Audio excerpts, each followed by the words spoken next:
question. Pressure. So yeah, no pressure. If we go to the hand at the back, again, just there, yeah. I'm just quite interested by your defense of American values. Do you not think there's like an extent of arrogance about your suggestion, like that America has so much better values than the rest of the world? Like, you've listed lots of like ways they're better. You yourself acknowledge that it's generosity that allows immigrants to come to America.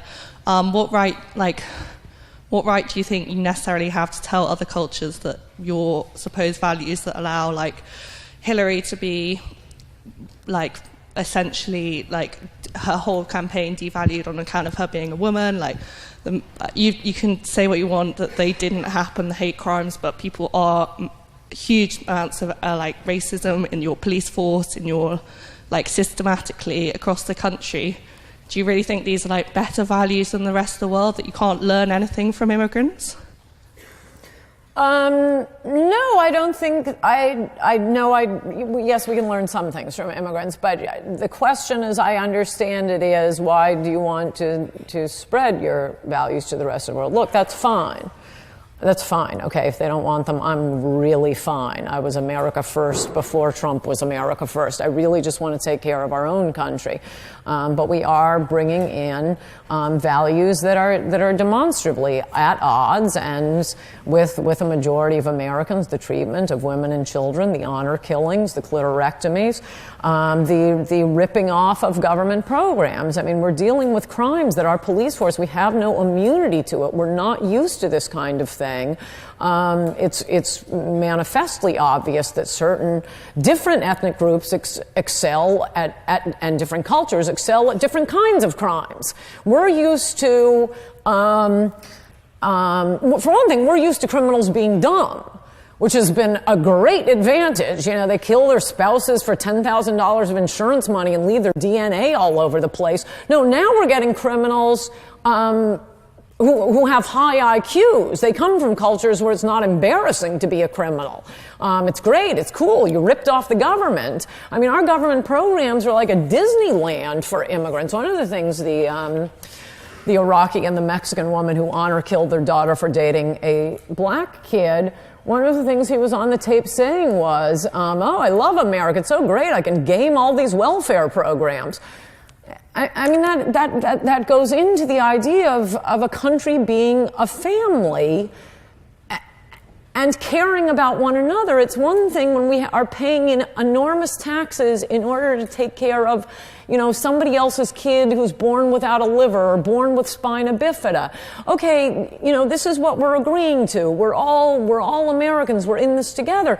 But when we're bringing in immigrants, not only with very different values, but who need liver transplants, and they're taking the liver transplants that was kind of for our own people. You take care of your people, we take care of our people.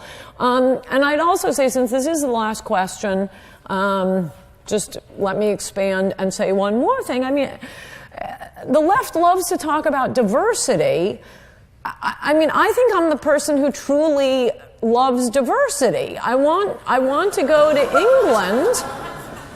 No, you want us to be all one blend and look the same and there's no difference anymore. I want to come to England and meet people named, Nigel and Simon and Oliver and, I want to hear your prissy little accents, and I want to go to Germany, and I want the streets to be really clean and the trains to run on time, and go to the Netherlands, and I can see their clogs and their tulips, and they have their own little weird, the stuff we eat. I just think cultures should be preserved, and it's easier to preserve cultures if they stay in their own countries. That's the true diversity. So yeah, unfortunately that's all we've got time for this evening. But if you could all join me in saying thank you to Ann for joining us this evening. Attacks on me, get together and coordinate, because it was either that I was the ugliest thing that ever lived or I was only on TV because I was pretty. I definitely prefer the latter. No, I mean, I don't know. I mean, you take I don't think I'm that good looking, but you take whatever advantages you have. What I am is a writer. My biggest advantage is that I'm an agoraphobe, so I like to stay home and read. So what is it what do you think is the secret behind your success then, both kind of in the political world and as an author? I think it's blind hatred. It gets me up in the morning. I can stay up all night researching. They had just about won the debate on Joe McCarthy, but I will stay up all night too. No, I like to research and write. I will tell you, because you're young people, and this is actually, I think, useful advice for you. Well, for one thing, don't go to law school. But for another thing, I think it's very useful to get batted around a bit when you first graduate. There's so many jobs out there, you don't even know they exist. And what I do, I love, and I would do free, don't tell my publisher. But people used to ask me if I preferred the writing the books or the research and writing or the publicizing the books, because it's fun to go on TV, it's fun to be interviewed too. But I realized, I think it was when I wrote Demonic, I was so happy. I was having so much fun researching it. And I like not having a job. I like not having to wake up to an alarm clock, and I could just keep reading until late at night and run things down. And I like to do my own original research.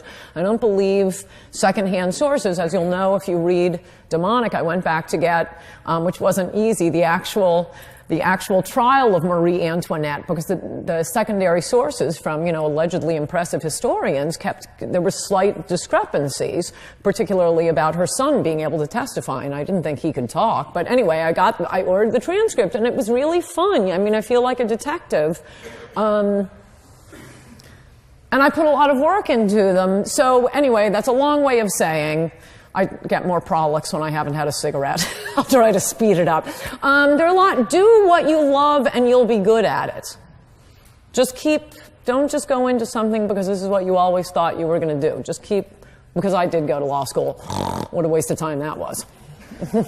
So we actually had Roger Stone visit us a few weeks ago now, and we discussed the possibility of a Michelle Obama candidacy at the next presidential election. How do you feel about that? I'd be surprised if she's interested. My bet right now is Kamala Harris. If she runs, I say it's Kamala, because the Democratic Party, I alluded to this very briefly in my speech, the Democratic Party really did become a lifestyle party in the 90s. They used to be the party, probably the old Bernie Sanders could have been a Democrat rather than a socialist. The Democratic Party was allegedly about the working class.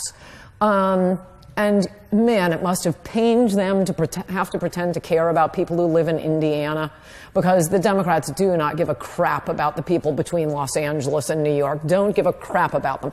And when Clinton came along, he brought the two sides together, basically, the very, very poor welfare recipients, immigrants, and Wall Street and Hollywood. And now it's fantastic because, Wall Street, their politics align with their social interests. They were always for, drugs and rock and roll. And now, Clinton and Chuck Schumer and Hillary Clinton, don't worry, we're going to take care of Wall Street too.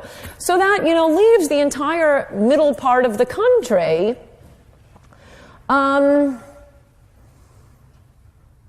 It's a new world. It's the weirdest thing. When Bernie Sanders and Donald Trump were the closest the two candidates were. Any two other candidates. Bernie Sanders used to be for gun rights. Okay, so I think it would be fair to say that you've faced a fair amount of criticism throughout your career. How do you deal with the criticism? Do you take it personally? I love it.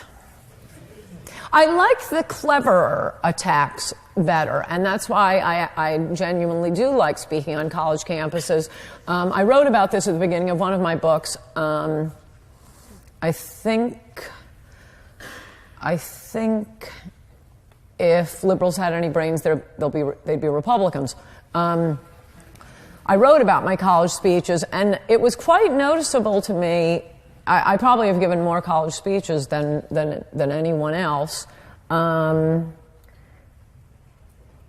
And at the better colleges, I could tell how bad the protests were going to be and how bad the questions would be and whether the questions would be interesting questions like your questions are, or if it would just be, you know, kids standing up, stamping their feet and calling me a fascist. And it was basically, you could determine it by the SAT scores. And I hate to say this because I hate Harvard, but Harvard and Yale, they were fantastic. They were really fun. They're clever questions. They're interesting. And it's fun. Okay, so you don't mind taking on that kind and of... And as for the vicious ones, and just, you know, the stamping your feet and saying I'm ugly, I mean, I don't really mind them. I'm glad I'm getting under their skin. I just, not that intellectually